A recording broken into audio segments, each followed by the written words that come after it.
हर हर महादेव, जय भोलेनाथ। नमस्कार, मैं अपने धार्मिक चैनल पर आपका स्वागत करता हूं। दोस्तों, आज मैं बात करने वाला हूं एक महत्वपूर्ण पूजा विधि की, जिससे आप सभी यदि किसी कष्ट से जूझ रहे हैं, किसी संकट से, किसी संघर्ष का समय यदि जीवन में चल रहा है, तो आप यह उपाय ज़रूर करें। वैसे दोस्तों, भगवान ना करें, सबके जीवन में जो है इस तरह का संकट आए, संघर्ष आए, लेकिन मानव जीवन है तो जरूर हमारे ऊपर कोई ना कोई संकट और संघर्ष चलता रहता है। तो यदि इस प्रकार की स्थितियां आपके जीवन में बनी हुई हैं, तो बेशक मैं कह सकता हूं कि आप इस उपाय को कर लीजिए। ये 40 दिनों की महादेव की बहुत महत्वपूर्ण साधना है। और इस वीडियो में आप एक चीज़ और जानेंगे कि मेरा इसके प्रति क्या अनुभव है, और फिर मतलब बहुत सारी चीज़ें मैं इस वीडियो में आपको बताने वाला हूँ। तो उस वीडियो में एक चीज़ कीजिएगा, यदि यह उपाय करना है, वीडियो को सुनना है, तो सबसे पहले तो आप अंत तक बने रहिएगा, क्योंकि तभी आप जो है जाकर किसी निष्कर्ष तक पहुंच जाएंगे, बातों को समझ पाएंगे और इस उपाय को अच्छी तरह कर पाएंगे। तो अब चलिए बात कर लेते हैं कि करना क्या है। दोस्तों, जिस उपाय की मैं बात आपसे करने वाला हूँ वह है महादेव की 40 दिवसीय साधना। अब ये कोई मैं नई चीज़ नहीं आपको बता रहा हूँ जो कि आप नया जान रहे होंगे। ये वीडियो मैंने पिछली साल भी अपलोड किया था और इस पेज है इतना अच्छा रिस्पांस आया, विशेषकर तब जब मैं लोगों से फ़ोन पर बात करने लगा हूँ। लोगों ने बताया कि यह उपाय उन्होंने किया और उनको कितना ज़्यादा लाभ हुआ। तो एक चीज़ मैं बता दूँ और ख़ुद के अनुभव की बात करूँ तो मैं 2 बार इस उपाय को स्वयं कर चुका हूँ, और इसका चमत्कार जो है मैं शब्दों में नहीं वर्णन कर सकता हूँ। तो इतना बड़ा महादेव का चमत्कार है। करना क्या है, इस पे आते हैं। वैसे तो जब आपके ऊपर कोई समस्या आए, कोई संकट आए, और दूसरी चीज़ कि जब हमारे सामने कोई आगे का रास्ता ना नज़र आए, जीवन में कभी कभी ऐसा भी पल आता है दोस्तों, जब लगता है कि अब यह अंतिम रास्ता था, अगर ये काम नहीं हुआ तो अंतिम था, अब हमारे पास कोई रास्ता नहीं है, कुछ नहीं है, अब सब कुछ समाप्त हो गया। यदि ऐसी स्थिति आ रही है तो मैं आपको कह रहा हूँ, आप निराश ना होइए। यदि कहीं जाना है तो वह देवाधिदेव महादेव की शरण में जाइए, शंकर जी की शरण में जाइए। कैसे जाइए? देखिए, सावन शुरू होने वाला है 22 जुलाई से, या फिर आप अन्य कहीं रहते हैं तो आप अपने यहाँ के अनुसार देख लें सावन कब से शुरू हो रहा है। आप एक नियम बनाएं। कौन सा नियम बना है? 40 दिनों तक लगातार बिना रुके शिव मंदिर जाना है, शिव मंदिर जाना है। देखिए, घर पे भी यदि आपने शिवलिंग रख रखा है तो आप यह उपाय कर सकते हैं। लेकिन आप जानते हैं, यह चीज़ मैं बार बार बताती हूँ कि घर पे यदि आप यह उपाय करते हैं तो सामान्यतः असर होता है। लेकिन जैसा कि मैंने शब्दों का प्रयोग किया, आप समझ रहे होंगे कि जब सामने कोई रास्ता नहीं नज़र आता है दोस्तों, ऐसा सबके साथ होता है। जीवन में कभी ना कभी ऐसा पल आता है जब हम बहुत ज़्यादा टूट रहे होते हैं और इच्छा यही होती है कि धरती फटे और हम उसके अंदर जाएं। सारी समस्याएं तो वही तभी समाप्त होंगी। तो ऐसी स्थितियां बहुत भयावह होती हैं जीवन में। तो ऐसी स्थिति से बचने के लिए 40 दिन तक आप जो है मंदिर जा सकते हैं। कोई ज़रूरी नहीं है। यदि कोई मजबूरी है, जैसे कि कुछ महिलाएं कहती हैं कि हमें घर से बाहर निकलने की आज़ादी नहीं है, इजाज़त नहीं है, तो ऐसे में आप देखिए, मन आपका और कहे तो मन चंगा तो कटौती में गंगा, तो आप कहीं भी यह उपाय कर सकती हैं। लेकिन जिन्हें जाने की छूट है, फुर्सत है, फुर्सत तो देखिए कभी मिलती नहीं है। लेकिन इस उपाय को करने के लिए मंदिर ही विशेष रहेगा। एक चीज़ समझिए, आप घर पर भी इस उपाय को करें, लेकिन कोई मजबूरी हो तो। और सबसे बड़ी चीज़ है कि यहाँ जो उपाय करने के लिए एक शिवलिंग घर पे भी आपको होना चाहिए। उपाय की बात करते हैं तो देखिए, 40 दिनों तक लगातार हमें शिव मंदिर जाना होता है। शिव मंदिर जाकर के कब जाना होता है? तो विशेष जो होता है दोस्तों, सुबह जाना होता है। यदि संभव हो, आसपास में आपके घर के पास में शिवलिंग हो, तो आप शाम को दीपक भी प्रज्वलित करने जा सकते हैं। जैसे सुबह अभिषेक करने जाए, अभिषेक करने के लिए आप जो है दूध, दही, घी, शक्कर, शहद, पंचामृत बना लें इनका, या फिर अकेले अकेले चीज़ें भी ले जा करके कर सकते हैं। और यह चीज़ें संभव नहीं है कि आप लेकर जा सकते हैं, कर सकते हैं, तो फिर एक काम आप और कर सकते हैं कि आप जो है सिर्फ गंगा जल ले लें, बेलपत्र ले लें। वैसे सावन का महीना समझिए कि शिव पूजा के लिए बहुत ज़्यादा फायदेमंद है। और शिव पूजा करने से व्यक्ति के सारे कष्ट दूर होते हैं। अब चलिए मैं बात को बीच में नहीं रोकूंगी क्योंकि बातें छूट जाएंगी। पहले मैं आपको सारी चीज़ें बता लेती हूँ। तो बेलपत्र ले ले, जो भी शिव पूजा की चीज़ें हैं आप जानते हैं। और एक चीज़ मैं खुद का अनुभव बताऊं दोस्तों, तो महत्वपूर्ण ये नहीं है कि आप शिव जी को क्या समर्पित कर रहे हैं। ये मैंने खुद मुझे बहुत बड़ा इस चीज़ का अनुभव है कि क्या चीज़ समर्पित करते हैं, ये अनुभव नहीं है। कभी कभी मन खराब होता है, हमको हमारे पास कुछ नहीं होता, ना ही मन होता है कि हम जल भी शंकर जी को चढ़ाएं। ऐसे ही जाकर कि उनके दरवाजे पर यदि आप हाथ जोड़ लेते हैं, अपना सिर माथा पटक लेते हैं, तो आपको बहुत राहत का मतलब अनुभव होगा। ऐसा कर लीजिएगा। कभी आपको महसूस हो तो फिर देखिएगा कैसा लग रहा है। तो सारी चीज़ें जो शिव पूजा की है वो ले लीजिए। शंकर जी को सबसे पहले पंचामृत अभिषेक कराइए। उसके बाद जो है साधारण जल से उन्हें अच्छी तरह से अभिषेक कराए। उसके बाद धूप दीप बेलपत्र है और रक्षा है। जो भी चीज़ें हैं वो चढ़ाने के बाद सफ़ेद पुष्प मिलता है, वह चढ़ा करके कुछ दक्षिणा जो है हर दिन आपको रखना है। तो अब दक्षिणा में आप एक रप रख सकते हैं, रुपए रख सकते हैं, भी रख सकते हैं। तो इस तरह करके आपकी पूजा हो चुकी। अब आप करेंगे आरती। तो आरती जैसे कि बहुत बड़ी आरती है तो वह नहीं गा सकते हैं, तो कर्पूर गौरम सभी को आती है, तो वह आरती आप गाते हुए आरती कर लीजिए। उसके बाद हर मंदिर के बाहर नंदी जी होते हैं, तो आप मंदिर के बाहर आइए, नंदी जी की बहुत अच्छी तरह से पूजा कीजिए। नंदी जी को भी स्नान कराइए। स्नान कराने के बाद आप जो है उनको भी कुछ भोग लगाइए, बिल्वपत्र चढ़ाई, चंदन, जो भी चीज़ें हैं बस चढ़ा करके। क्योंकि एक चीज़ बता दूं दोस्तों, शिव पुराण में कहा गया है कि जब देवाधिदेव महादेव की सभा लगती है तो नंदी जी ही होते हैं जो भक्तों की फरियाद भोलेनाथ तक पहुंचाते हैं।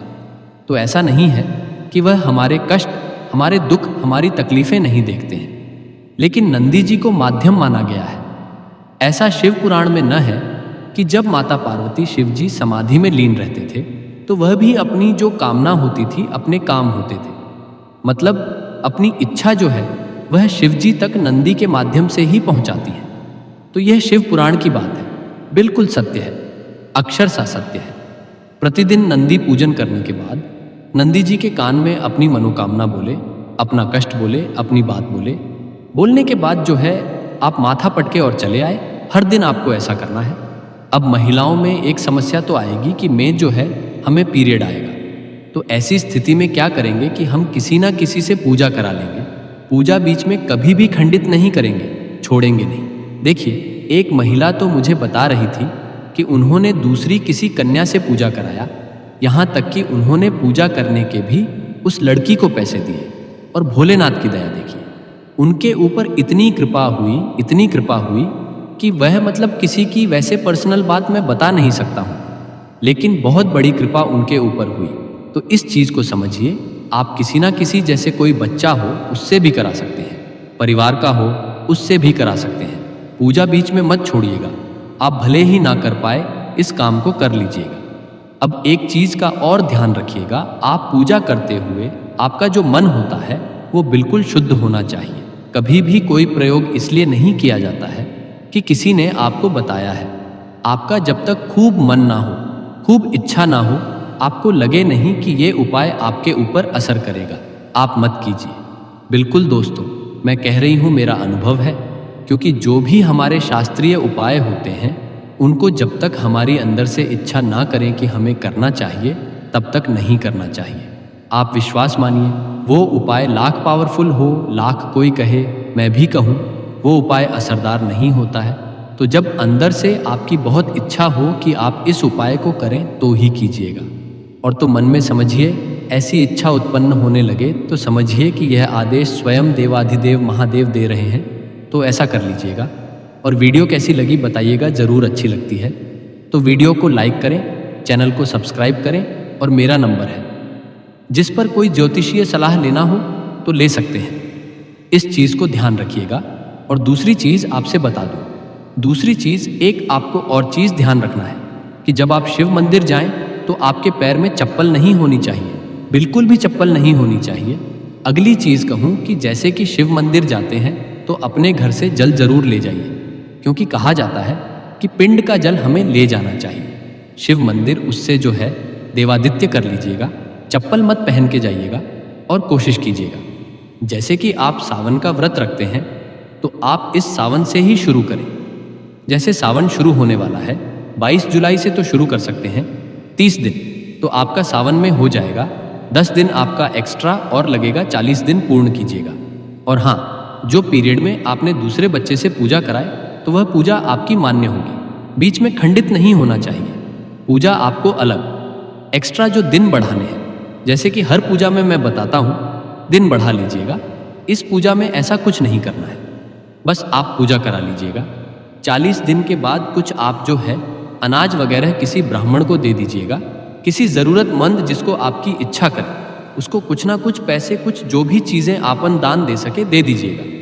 देने के बाद जो है आपको संभव हो तो वहाँ पे एक होम करा दीजिएगा, छोटा सा, किसी भी ब्राह्मण से करा सकते हैं, स्वयं कर सकते हैं। ओम नमः शिवाय का स्त्रियां हैं तो नमः शिवाय ओम का कर लीजिएगा 108 बार। यदि घर में मंदिर में कहीं भी होम करा दीजिएगा, भगवान से प्रणाम कर दीजिएगा। दोस्तों, ये इतना चमत्कारी उपाय है कि मैंने खुद भी इसको जीवन में 2 बार अपनाया है। 2 बार ऐसा महसूस हुआ था कि मेरी थोड़ी सी परेशानी चल रही है मेरे जीवन में, तो मैंने 2 बार किया था। और यह चीज़ एक तो स्वयं का अनुभव बताऊं मैं कि जब मैं अभिषेक करके आती थी, सोती थी, तो मुझे बहुत ज़्यादा स्वप्न आता था। ऐसा लगता था कि मेरा कोई हाथ पकड़ के मुझे खींच रहा है, नीचे से खींच रहा है। तो ऐसा अनुभव आपको भी होगा। यदि आप पूरे मन से इस उपाय को करने लगे तो कर लीजिएगा। एक चीज़ और बताऊं कि आपको एक चीज़ और ध्यान देना है कि देखिए, पूजा आराधना और कोई अनुष्ठान में होते हैं तो व्रत रखना उतना महत्वपूर्ण नहीं होता है, क्योंकि इस उपाय को बहुत सारे लोग किए हैं और कर रहे हैं।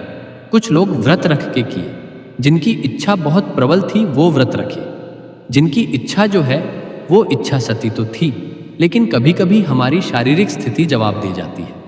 तो यदि आपकी ऐसी स्थिति हो कि आप शारीरिक रूप से कमज़ोर है, अस्वस्थ है, क्योंकि 40 दिनों का व्रत कोई मामूली व्रत नहीं होता है, तो आप इसको ना रखें व्रत, क्योंकि मैं कह रही हूँ 40 दिनों का व्रत में आप बहुत कमज़ोर हो जाएंगे, तो ऐसा ना करें। लेकिन व्रत रखा भी जाता है। तो जैसे कि दिन में आप जल फल ले लें, शाम को आप विधि विधान से भोजन कर सकते हैं, तो ऐसा व्रत रखा जाता है। संभव हो रख ले, ना संभव हो तो आप साधारणतया बिना लहसुन प्याज आप 40 दिनों तक लहसुन प्याज बिल्कुल त्याग दें। 40वें दिन आप, जैसे मैंने बताया, छोटा सा होम कर दें, कुछ दान कर दें।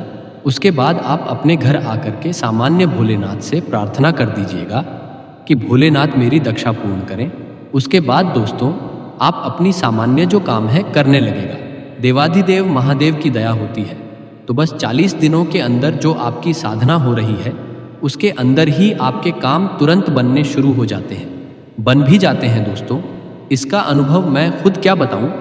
जब आप ये करने लगेंगे तो 1112 दिनों के बाद अब आपको कुछ दिव्य चमत्कारी चीज़ें आपके साथ होने लगती हैं। जैसे कि आपको बहुत ज़्यादा सपना आएगा। जब आप शंकर जी की पूजा करेंगे तो एक अजीब तरह के आपकी शरीर में जो है कंपन होगा, बहुत रोना आएगा। जब आप इस पूजा को करेंगे बहुत मन में जैसे लगेगा कि दुनिया की तकलीफ आपकी वही मंदिर में ही आ गई, ऐसा महसूस आपको होने लगेगा। तो ऐसा देखिएगा, होने लगे तो समझिए देवाधिदेव महादेव की कृपा हो चुकी है आपके ऊपर। तो बस 40 दिनों के अंदर अंदर ही काम बनने लगते हैं। हर पल कोशिश कीजिएगा कि मन में जो है भगवान का नाम चलता रहे, कोशिश करते रहिएगा, ऐसा कर कीजिएगा। और किसी भी संकट समस्या से जूझने की प्रतिदिन भगवान से प्रार्थना कीजिए। नंदी के कान में बोलते रहिए। अब वीडियो कैसी लगी बताइएगा ज़रूर, और अच्छी लगती है तो लाइक किया करें। और मुझे तो पूरा भरोसा है कि आप इस वीडियो के नीचे भी, जैसे मैंने पिछली साल यह उपाय बताया था, इस साल सिर्फ मेरा उद्देश्य था कि वो लोग कर सके जो बहुत परेशान हैं। अब यह चीज़ मैं बताऊंगी नहीं कि आप किस मनोकामना के लिए कीजिए, जो भी आपकी समस्या है बस कीजिएगा। वीडियो कैसी लगी बताइएगा। चैनल को सब्सक्राइब कर लीजिएगा, क्योंकि इस तरह की जो शास्त्रों की जानकारियां हैं वह आप तक आती रहेंगी। मिलते हूँ इस तरह की वीडियो के साथ। धन्यवाद। हर हर महादेव।